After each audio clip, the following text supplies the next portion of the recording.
Hello, everyone. Welcome back to another episode of King of Commercial Real Estate. And we have our amazing mentor, Dolf de Roos. How are you doing, Dolf? Marjorie, I'm great. How are you doing today? Super duper. Yay. And today we're going to be talking about some of the key dates that we need to be aware of when purchasing a building.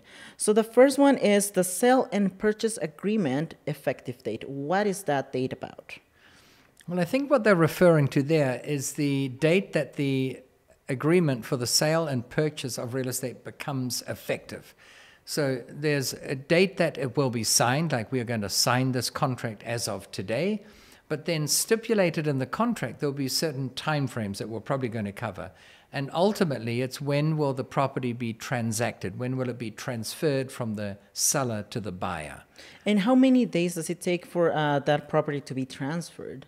Oh, that is totally up to the two parties. Sometimes one or both of the party want to do it really quickly, like people are leaving the country, they're immigrating, they've sold everything, their car, their home, they've just got this commercial building left. They would like it done in 5 days. It's a pretty clean transaction. You've got 5 days to do your due diligence, and then we're going to close. And other times, depending on how big the building, if it's a big multi-40-story building downtown, it might be 9 months. Oh, wow. And it all depends who decides how long it's going to be. Well, by mutual agreement. Oh. So usually the seller, when they know they want to sell, they'd be happy for it to happen tomorrow. But the buyer wants to make sure that they're not buying a lemon. So they need time for their title people to do a title search to make sure that the zoning is all in order, to make sure that there are no liens or encumbrances or anything on the property that would make it difficult to operate or to get a tenant if there's no tenant there. They want to make sure that everything's in order, and that takes a bit of time. Right. Of course, that research, it always comes down to a certain amount of time that you have to be looking for all the different characteristics of the building that you're purchasing. Right. Now, there's also another of the dates that we have to be aware about, and it's the escrow period. What's the escrow period? Oh, the escrow period? The escrow period. Oh, well, at some point you agree to open escrow, and that's where you go to a title company, and it's somewhat a uniquely North American thing. And just to give it some perspective for those listening from outside of the States, in many other parts of the world, often the British world where we have British common law, the transfer of the property is done by what's called conveyancing solicitors. And solicitors aren't people who are illicitly soliciting. It's the non-American word for attorney. Oh. So a conveyancing solicitor is an attorney who effects the transfer of a property from a buyer or from a seller to a buyer. And usually he takes the money from the buyer, makes sure the funds are clear, and then he takes the title from the seller, and when he's confident that's clear, he'll do the transfer and transfer them over.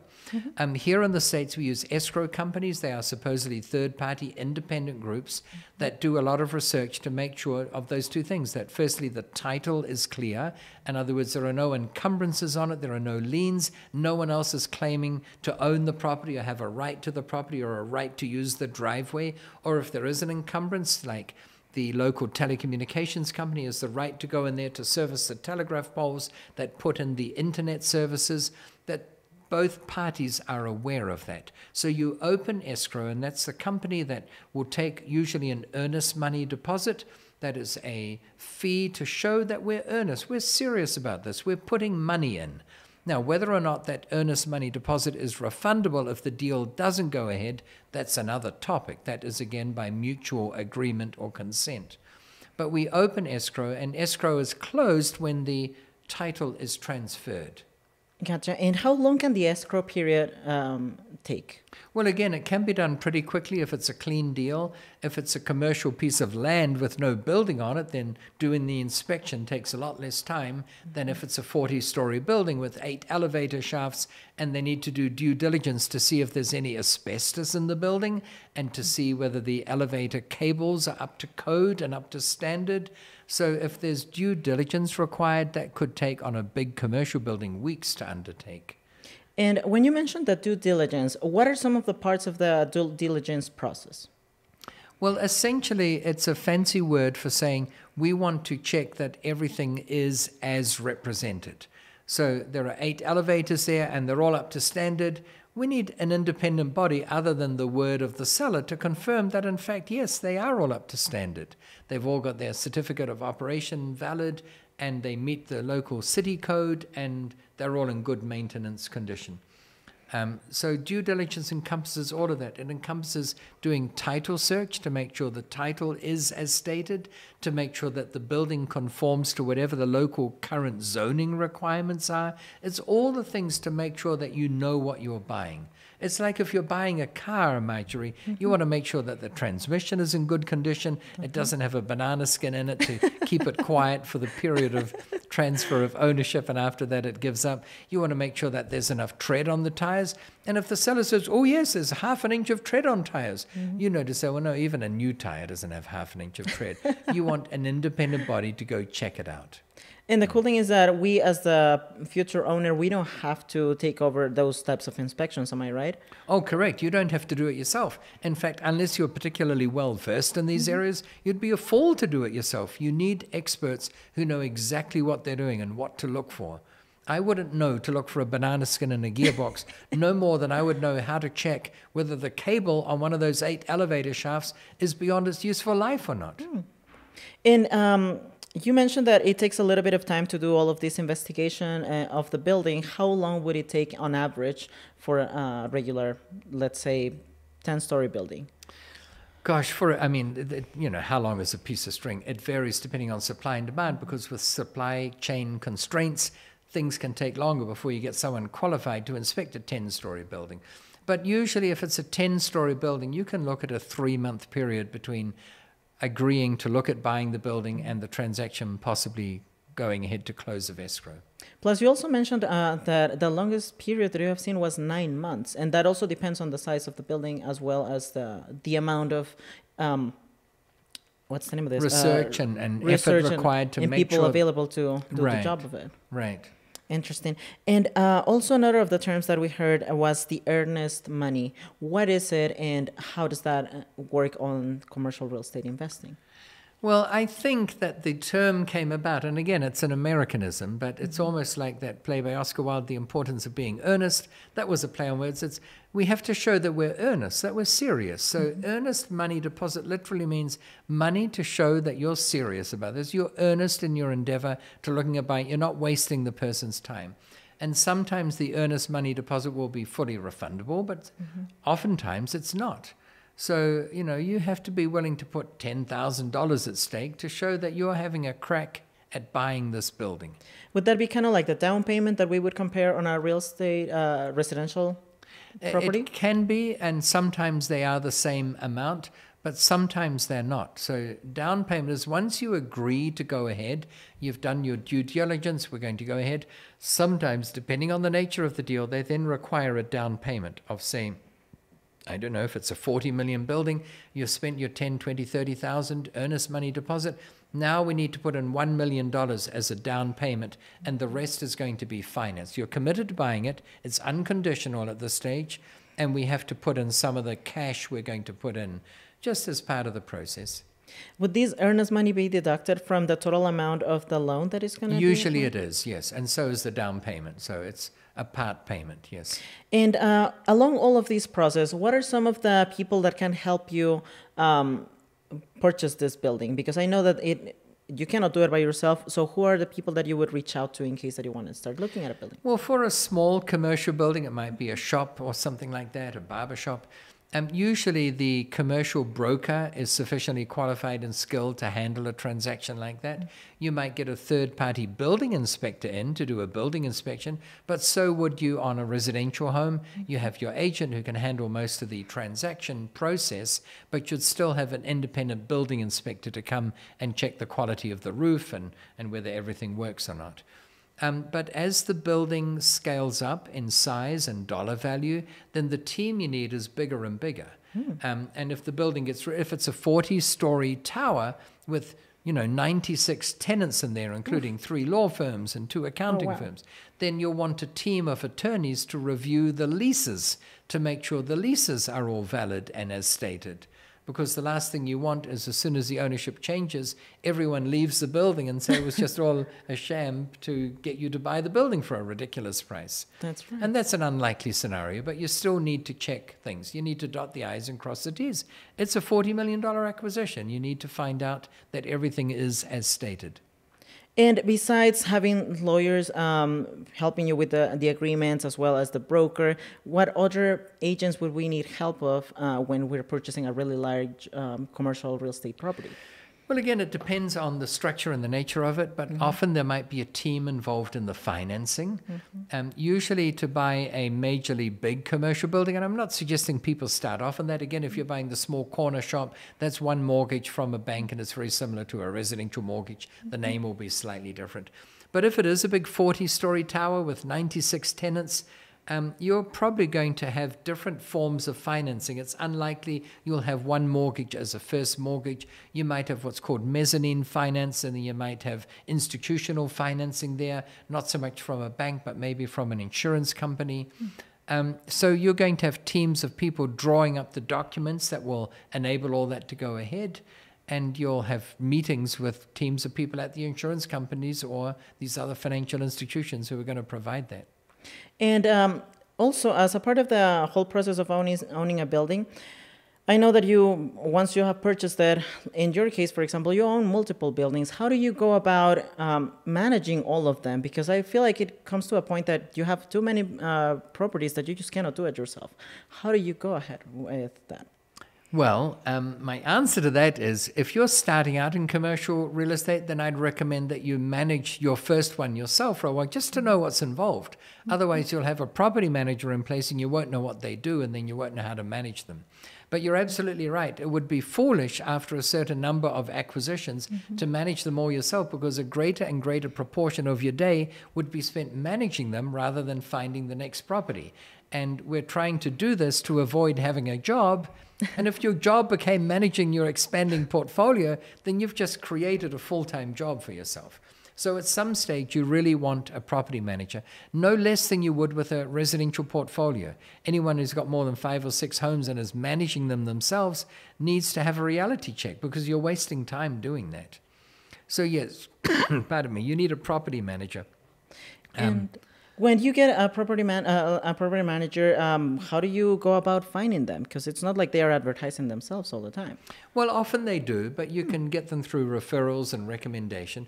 But here's a trick that I really recommend people consider, and that is, let's say you have 8 properties in one city, and the inclination and the thought is, well, we should have them all with one property manager, because if they're the better property manager, then they must be better for all of my 8 properties, and why would I split it and have 2 people to deal with? I only have to deal with one outfit. But there's a compelling psychological reason why you should have more than one property manager, and let each one know that you've got the other one. Because now they know they're in competition with each other, and in order to get your business on your 9th acquisition, they'll try and go out of their way to show you that they're better than that other firm.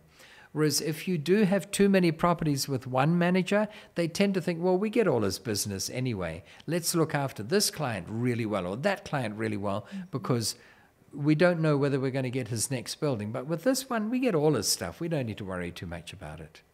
Yeah, I totally get that. And I feel like it also makes it more manageable for all of these property managers, because they can truly take care of a certain amount of the buildings that you own, instead of trying to stretch their resources to all of the many that you have in the city. So tell us one of the experiences that you had hiring your first property manager. How did you go about that? Well, from one of them, I just took a referral from the agent who referred me to the property, and he said, this is the best property manager I've ever dealt with. And so I took him on, and I then bought another building sight unseen. Now, that's rare, but there were circumstances under which this was a really good deal. And I said, listen, I've just acquired this property. Would you go and check it out? And he said, yes, absolutely, and he inspected it, and it was a beautiful building, but the front door was really badly damaged. And I said, well, find a new front door, replace it, and, you know, I'll reimburse you, obviously, and at least that will be fixed. And he called me back about 3 hours later, and he said, did you know what was in the basement? And I said, I honestly didn't know it had a basement. He said, there's a brand new front door in there. I said, cool, our lucky day, put it in, that saves us time and money. But my question to you is, was he a good property manager?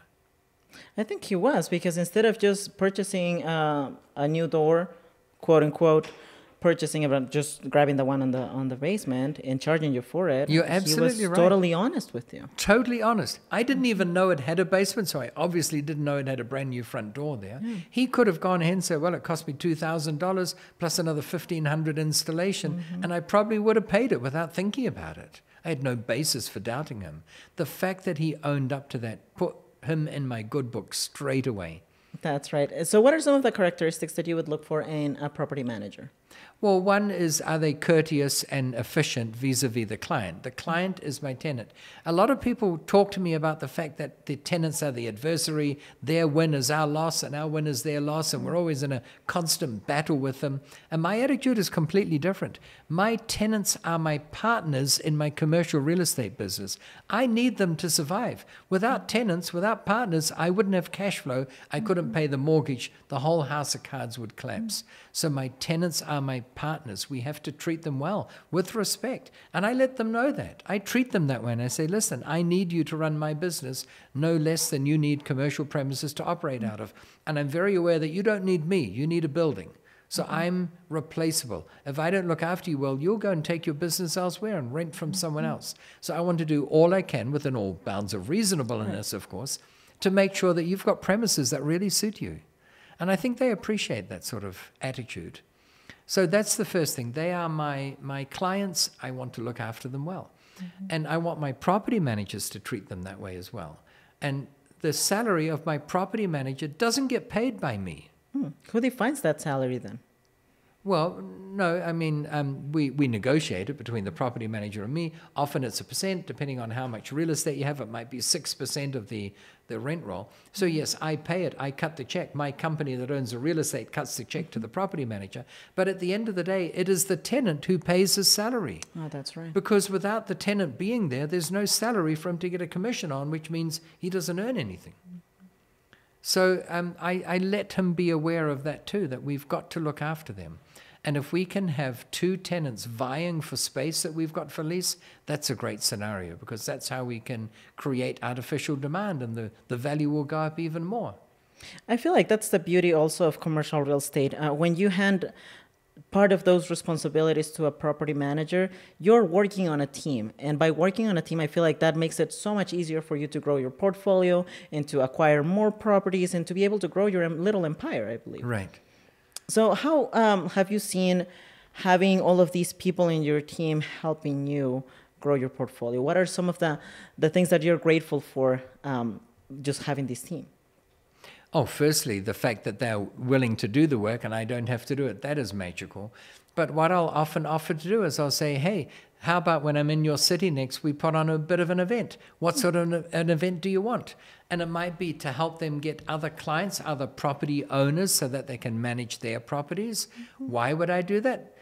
Gosh, if I get them an extra 3 or 4 commercial real estate owners who give them $400,000 of rental income to manage, and they get 6% of that, that's a big chunk of income for them. And they'll always thank me for it, and they'll look after me well.